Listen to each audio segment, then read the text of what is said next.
Some books just sell a bunch of copies, but others, they spark a whole movement. Today, we are diving deep into a blueprint that completely re-engineered the idea of work for millions. Timothy Ferriss's The 4-Hour Workweek. So let me ask you a question right off the bat. Are you living to work or are you working to live? It sounds simple, right? But your answer reveals pretty much everything. And that's the core challenge of this book. It forces you to get real about how you're spending your most valuable resource, your time. So what's the big problem this book tackles? Well, it's a system that's so normal, so common, we barely even notice it anymore. Ferriss gives it a name, the deferred life plan. We all know the deal society sells us, right? Work your tail off for 40-something years, save every penny, and then, maybe, at 65, you finally get to live your life. But here's the crazy part. You're trading your absolute best, most energetic years for a future that might not even happen. It's a huge gamble. Okay, but what if there's another way? What if you could play a totally different game with a whole new set of rules? Well, that brings us to the core concept of the book, the new rich. Now, when you hear the word rich, you probably think of a giant bank account. But this idea totally redefines it.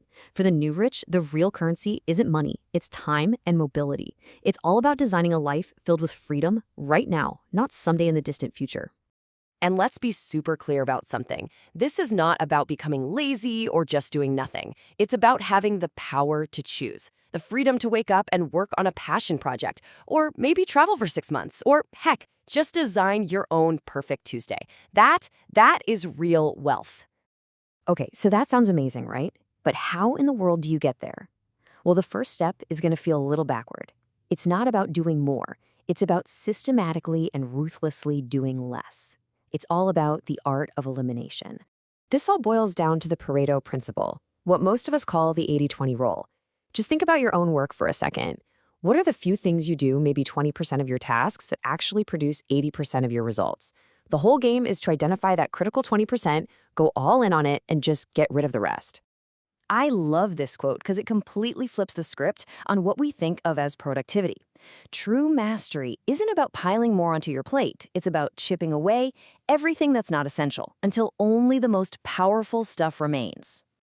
And this right here is a massive distinction. We have to stop confusing activity with achievement. See, being effective means doing the right things. Being efficient just means doing things quickly. You can be incredibly efficient at a task that doesn't matter one bit. The goal is to just stop doing those things altogether.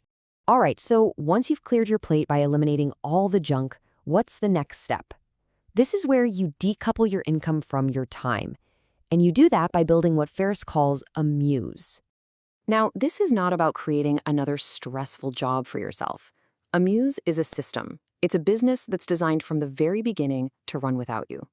The whole point is to have cash flow on autopilot, not a business that eats up all your time.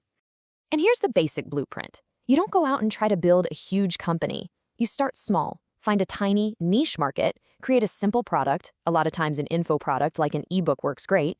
Then, and this is crucial, you micro-test it. Use some cheap ads to see if people will actually buy it before you build the whole thing. If it works, then you automate and outsource everything. And that right there is the secret sauce. Most entrepreneurs build a business that revolves around them, and they become the bottleneck. The goal of a muse is the exact opposite.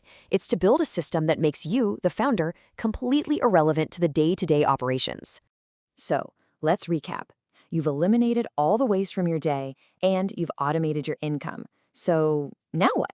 What's it all for? Well, this is the good part. This is where you get the payoff: liberation. So you really have two paths in front of you. The traditional one, where you wait for one big retirement party at the end, or there's the new model, sprinkling what Ferriss calls mini retirements throughout your entire life. And just think about it. A 3-month trip to Argentina suddenly becomes totally possible and affordable when you're living like a local, not a 2-week tourist. These breaks aren't just vacations. They stop you from burning out, they spark new ideas, and they let you actually enjoy your life while you're young and healthy enough to do it. And let's be real, the point of a 4-hour work week isn't just to sit on a beach all day. I mean, that would get boring pretty fast. The whole point is to free up your time so you can finally pursue the things that make you feel alive. Learning a new language, mastering a skill, volunteering. That's the real endgame here. So, when you boil it all down, this book is so much more than a guide to escaping your job. It's a manual for lifestyle design. It gives you the tools and the mindset to stop just letting life happen to you and to start actually building the life you want, right now. Not in 40 years. So, I'll leave you with the same question that the book leaves all of its readers. For just a minute, forget about the how. Just ask yourself this.